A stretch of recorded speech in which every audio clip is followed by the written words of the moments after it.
You ask Tiger to solve. This deals with linear equations with one unknown. The final result is n equals 2. Let's solve it step by step. Group all constants on the right side of the equation. Subtract 5 from both sides. Group like terms.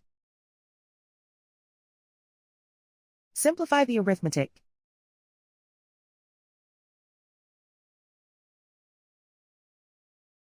Isolate the n. Divide both sides by 2.